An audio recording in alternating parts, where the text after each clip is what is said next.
Bienvenidos a un nuevo programa de Alzar la Voz, el espacio donde nos comprometemos a hablar con claridad, a señalar lo que otros prefieren callar y a poner en palabras aquello que no puede seguir en silencio. Estuvimos en el estreno de Vivas, asesinados por ser judíos, el documental que reconstruye, con dolor y respeto, la masacre que sufrió la familia Vivas Silverman durante el ataque terrorista del 7 de octubre en Israel en el Kibutz Nir Oz.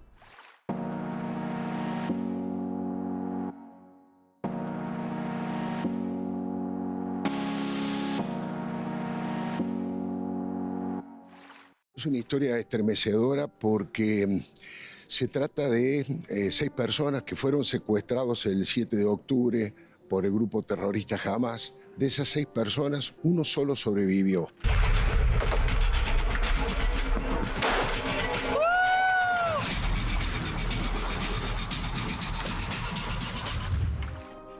Hoy, alza la voz Gabriel Ventasgal, analista argentino, radicado en Israel hace más de 3 décadas. Es uno de los principales especialistas en antisemitismo, radicalismo islámico y geopolítica en Medio Oriente.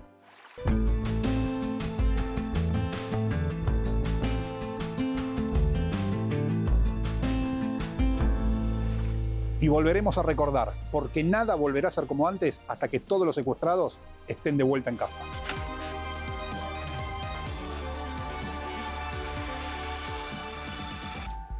Esto es Alzar la Voz, porque el silencio no es una opción.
The war can end tomorrow if Gaza, or rather if Hamas lays down its arms and releases all the remaining hostages.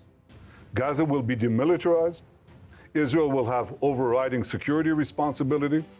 A security zone will be established on Gaza's border with Israel to prevent future terrorist incursions.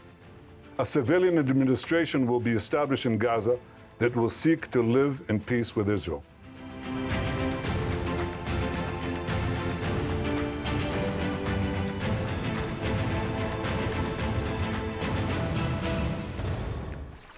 Estuvimos en el estreno de Vivas, asesinados por ser judíos, el film que contextualiza los hechos dentro del antisemitismo, el terrorismo islámico y la urgencia de preservar la memoria. El 7 de octubre de 2023, el grupo terrorista Hamas invadió el territorio israelí.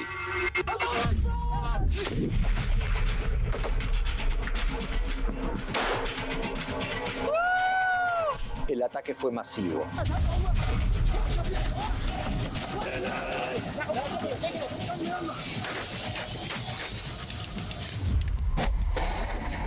Secuestrando a niños, a mujeres, a ancianos, a hombres.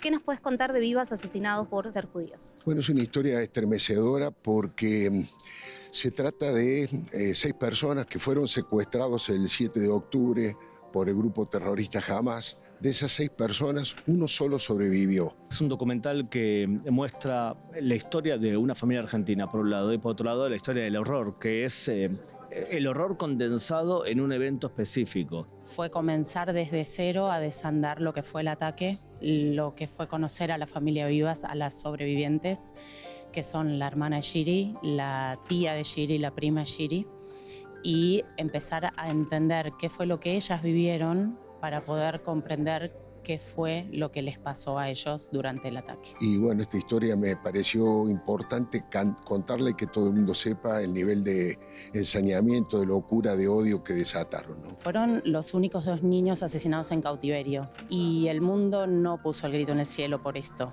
entonces lo vamos a poner nosotros.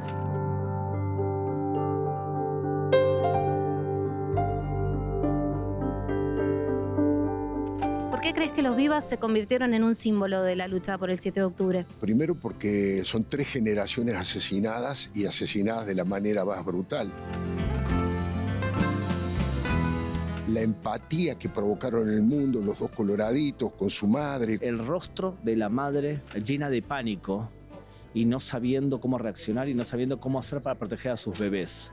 Creo que esa imagen es algo que cualquier madre del mundo y cualquier padre del mundo se puede identificar. Los vimos irse con vida y morir en el secuestro, en ese cautiverio. Es terrible. No hay que tener nada para poder asesinarlos. A mí me tocó estar en Israel en el momento en que devolvían a los cadáveres y lo que sintió el pueblo israelí judío fue muy impactante. Me tocó estar en el kibutz donde vivían los Vivas y estar en la puerta de la casa de ellos y el jardín con los juguetes donde jugaban los chiquitos. Fue muy impactante. Tengo simplemente 3 o 4 objetivos y creo que se están cumpliendo todos. El primero, combatir la mentira, combatir el antisemitismo, combatir el terrorismo de todo signo, todo tipo de terrorismo, y tratar de hacer conocer a la mayor cantidad de gente posible esta historia de horror de una familia que fue masacrada y no que tenían uniformes militares. Estaban en su casa descansando, jugando, un sábado muy temprano, y bueno, terminaron 5 personas de esas 6 secuestradas, asesinadas brutalmente. Es bueno que todos los argentinos y el mundo también entienda lo desgarrador que fue el secuestro de la familia Vivas, ¿no? Y cómo devolvieron sus cadáveres. Toda esa historia es muy desgarradora, ¿no? Es importante que exista este tipo de manifestación cinematográfica. El cine es una de las maneras de que esto se amplifique y se tome conciencia de lo que son algunas cosas que uno en general se entera por papel de los diarios. Y esto me parece que es importante que se haya hecho, muy importante. Bueno, me parece que es fundamental para siempre ejercitar la memoria, para no olvidar lo que ocurrió el 7 de octubre, para seguir defendiendo el derecho del Estado de Israel a defenderse y para seguir condenando y repudiando el terrorismo de Hamas. Alzar la voz con la verdad en un momento determinado diferencia a los seres humanos entre aquellos cuya vida es digna y que quieren hacer la diferencia y que en el futuro van a ser recordados por, en el momento de la verdad, no quedar apático y decir yo estuve y dije lo que tenía que decir. Yo siempre digo y hago la analogía de que Kfir y Ariel están de esta manera cumpliendo el rol de alguna manera como lo hizo Ana Frank, representando a miles de niños que fueron asesinados en el Holocausto. Bueno, en este Holocausto moderno, Ariel y Kfir lamentablemente son el emblema, pero para mí es muy importante que se sepa que hay cientos y miles de familias destrozadas a partir del 7 de octubre y que Ariel y Kfir solamente representan a aquellos niños. Lamentablemente los Vivas murieron, pero eran rehenes. Y el tema de los rehenes tiene que ser la clave en este momento para todos, la prioridad, liberar a los rehenes. Si bien la historia de mi familia ya tiene un final relativamente, todavía seguimos esperando a que muchas familias tengan noticias y les devuelvan a sus seres queridos, así que hay que seguir hasta que el último vuelva a casa.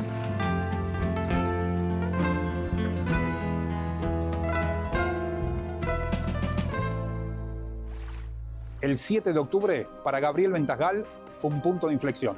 Advirtió que marcó el inicio de la mayor ola de antisemitismo global después del Holocausto, con protestas, discursos y medios que cruzaron la línea roja. Desde entonces sostiene que negar el derecho de Israel a existir ya no es solo crítica política, sino una forma moderna y peligrosa de judeofobia. Charlamos con él acerca del peligroso crecimiento del antisemitismo en la región y la importancia de alzar la voz frente a esto.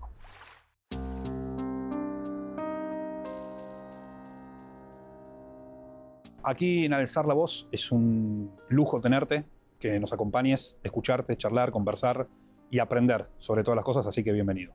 Pero antes de meternos en los temas que vos dominás muy bien, me gustaría que le cuentes a la gente quién es Gabriel Ventasgal. Mira, yo me formé en varios temas relacionados con Medio Oriente. Me especializo específicamente en temas de terrorismo islámico y dirijo una ONG de diplomacia pública, que trabajo en 22 países diferentes, con políticos, con periodistas, con universitarios. Y por otro lado, también explico en medios de comunicación, como periodista, que trabajo a veces y otras veces trabajo menos, porque soy más que nada freelance.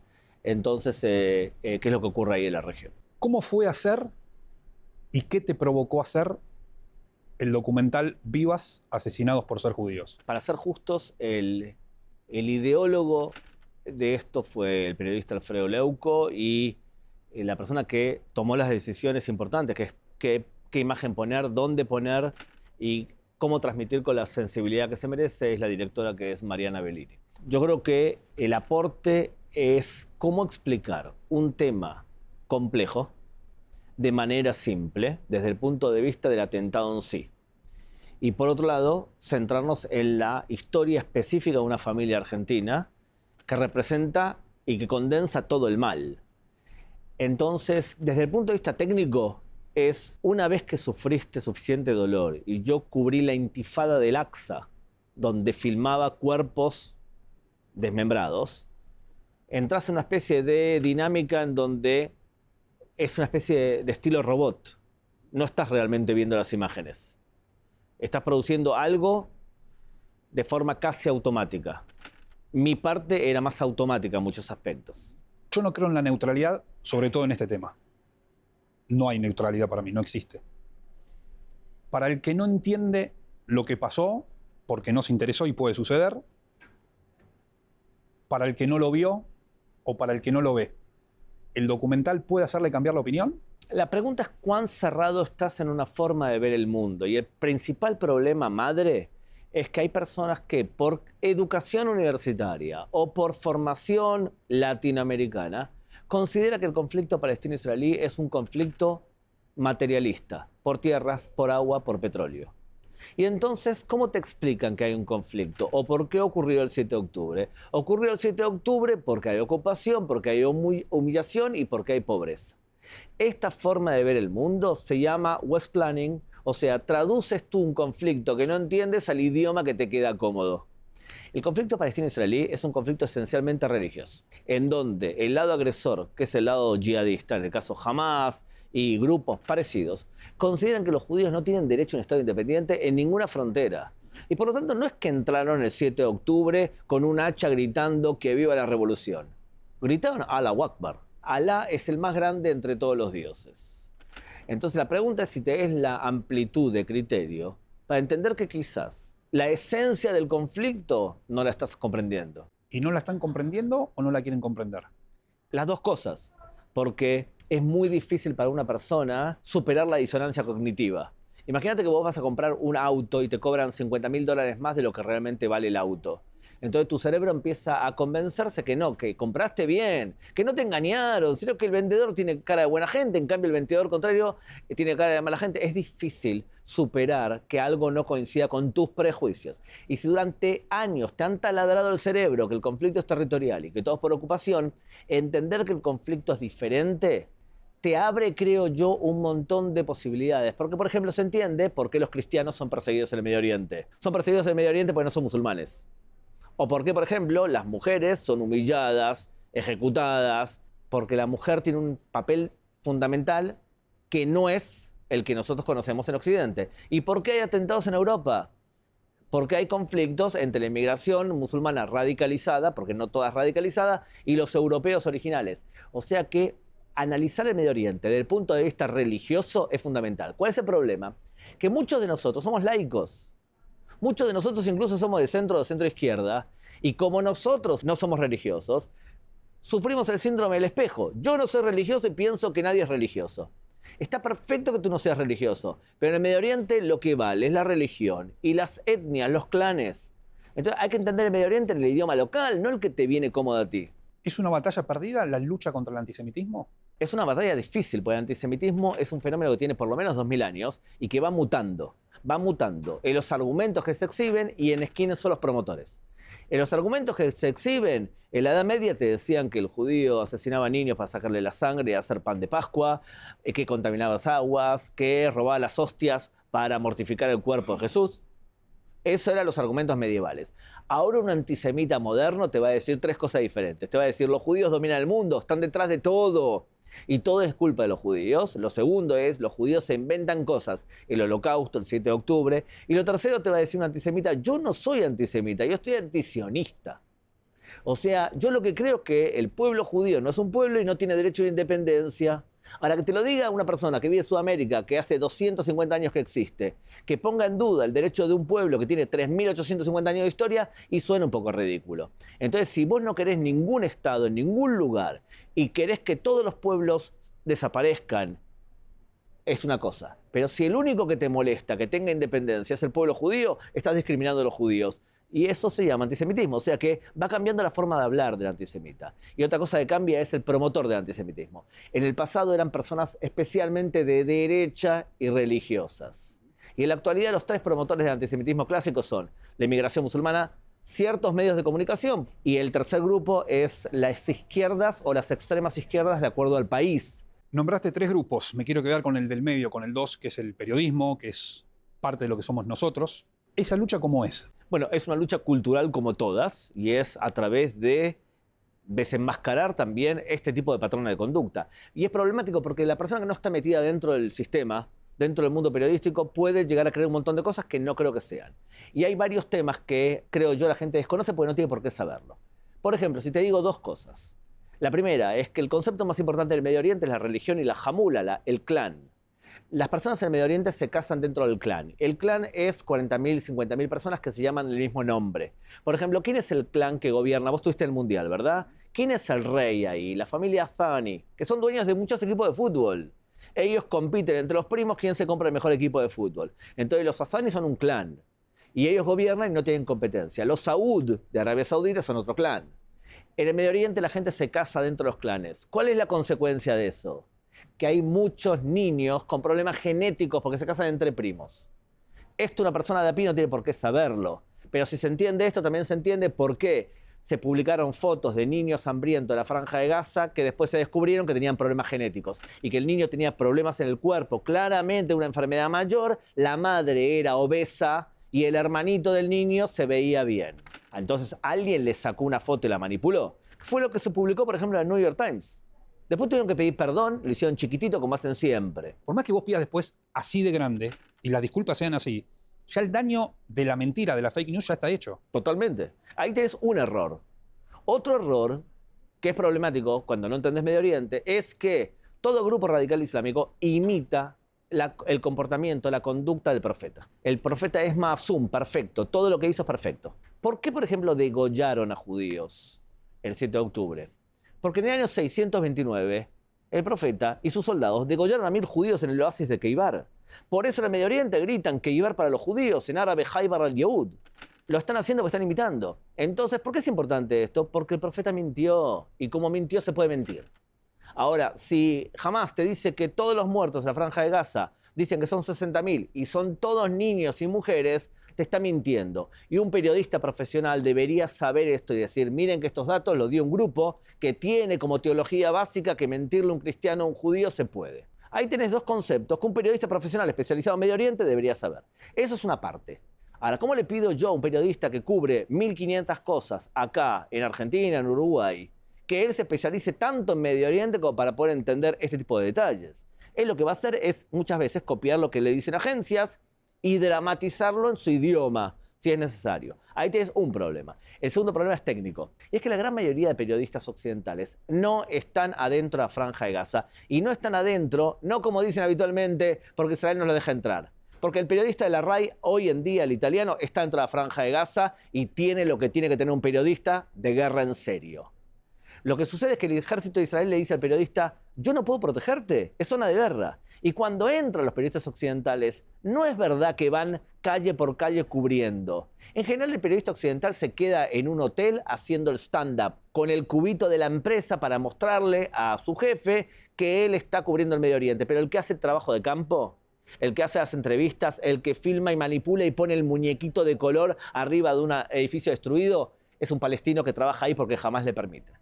Entonces los periodistas son palestinos, identificados con el Hamas o que jamás le permite trabajar, que juntan los materiales. Ahora, la combinación de todo esto es perversa, porque ¿cuántas veces ahora hemos visto de escenografías montadas por camarógrafos en donde le pedían a la gente, mujeres y niños siempre, con las ollas mostrando la hambruna? Para poder entender eso, tienes que entender cómo funciona el periodismo en el Medio Oriente, en una cultura donde la mentira es legal, se puede. Todos estos detalles es complicado de poder entender. Yo aspiro a que un periodista profesional ponga en duda ciertas cosas que a primera vista son lógicas. Si vos ves una foto donde hay siempre un niño, o ves un montón de hombres y todos están en buen estado físico y no tenés ninguno raquítico, como vimos en los videos últimamente de secuestrados israelíes, cuando vos ves las imágenes del Holocausto, están todos delgados y raquíticos. No algunos sí y otros no, y solamente niños. Eso tendría que elevarte la alarma y decir, hay algo que acá que no está bien. Entonces no la quieren ver. No la quieren ver porque, entre otras cosas, vende más. Vende más. Vende más también tratar el tema judío. Vos preguntale a un editor de un diario, cuando vos pones una noticia de Israel o de los judíos, ¿cuántos views tenés y cuántos comentarios en relación a un conflicto en Yemen? El tema judío atrae y atrae a la humanidad desde hace 2000 años. Entonces el tema judío vende y además es fácil de producir los materiales visuales. Entonces tenés por un lado que el tema judío interesa y segundo que es más fácil demonizar a los judíos.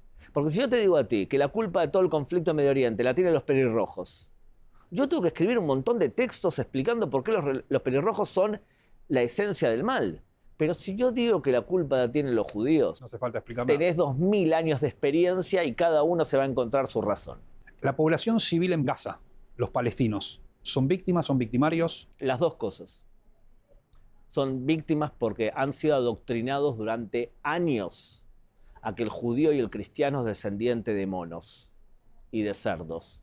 Y han sido adoctrinados desde hace años a que la vida terrenal no importa, sino que lo que importa es la vida futura y llegar al paraíso para nadar en ríos de vino y de miel, para sentarse en la mesa junto al profeta y 50 de tus familiares. Cuando a vos te doctrinan a eso durante años, ¿qué sos? Sos víctima, pero también sos victimario, porque el 7 de octubre no participaron solamente terroristas armados. Hubo también civiles terroristas que vinieron a violar, a robar y a atacar y asesinar, y también en algunos casos periodistas terroristas que también hicieron lo mismo. Entonces son ambas cosas. De todo lo que contás, de todo lo que estudiaste, de todo lo que aprendiste, ¿crees que pudiste torcer el pensamiento de alguno? Yo considero que la lucha por la defensa de Israel o del pueblo judío es la lucha por la libertad y la democracia. Fíjate que quien ataca a Israel o al Estado judío suele ser la misma persona que considera que la modernidad es algo malo y que quieren destruir nuestro sistema de vida y nuestros valores, y también quieren destruir un montón de cosas que yo considero que está bien. Por ejemplo, yo considero que el Estado sí tiene que intervenir para asegurar que el Einstein que hoy vive en una villa miseria sea Einstein. Pero también considero que si vos estudiaste más y vos trabajás más y sos más creativo, te mereces más. La meritocracia es algo que yo valoro y que considero que un demócrata en serio debería valorar. Por lo tanto, la defensa de Israel es la defensa de esos valores. ¿Quiénes son los que defienden a Israel? Bueno, tipos que le importan los datos, tipos que le importa la economía, tipos que le interesa la ciencia, tipos que le interesa también lo que logramos como humanidad y que no quieren destruir todos. ¿Y quiénes son los que realmente quieren destruir al Estado de Israel? Bueno, una alianza entre la extrema izquierda postmodernista el radicalismo islámico, que es premodernista, son aliados. Entonces, en ese sentido, creo yo que hay muchas más personas modernistas que valoran lo que logramos como humanidad y demócratas que al escuchar argumentos cambian un poco el enfoque y dicen, perdón, acá hay un problema religioso que es muy importante. En ese sentido, con ese argumento, creo que decanta solo, la realidad confirma que no se trata de un conflicto territorial. Y como eso ocurre, sí veo gente que lo entiende de manera diferente. No tienen por qué apoyar a Israel, ni menos a su gobierno. Pero sí pueden entender que el conflicto es grave. Y por eso es tan difícil de solucionar. Realmente da mucho placer escucharte, porque se aprende, porque es interesante todo lo que contás. Y yo creo que un programa fue corto, así que si te parece y aceptás, lo vamos a seguir en un segundo programa. Acepto.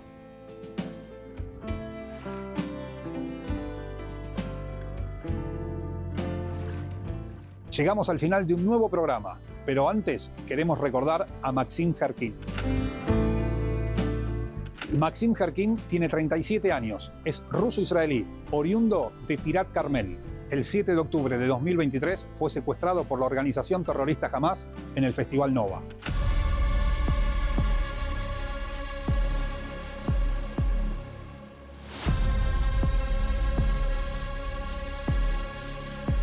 En mayo de este año, Hamas difundió un video propagandístico en el que aparece herido, con la cabeza vendada y en un visible estado de sufrimiento.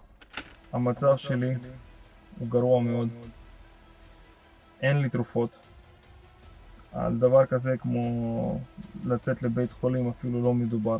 El mes pasado se difundió un nuevo video donde se lo ve 30 metros bajo tierra en condiciones inhumanas. תחזיר אותנו הביתה. תחזיר אותנו לחיים, תחי אותנו, אנחנו פה מתים עם הדופק, אנחנו לא מרגישים בני אדם. Maxim necesita volver a su casa junto a su familia. Exigimos su regreso. Devuelvan a todos los secuestrados. Los estamos esperando.